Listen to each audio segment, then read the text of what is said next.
welcome to another tutorial of the solution journals. Today we will learn how to deactivate the direct message on TikTok. So the first step is go to the application of TikTok, and here you need to go to the option of your profile here, and after that here in the principal page of your profile you need to go to the superior right corner in these three lines.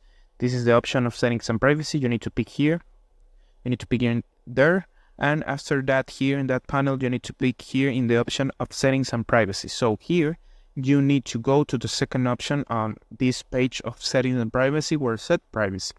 So you pick here and you need to go down until the option of direct message. So you pick here and like you can see, I have the option direct message in only friends. Just my friends in the app can send me a message.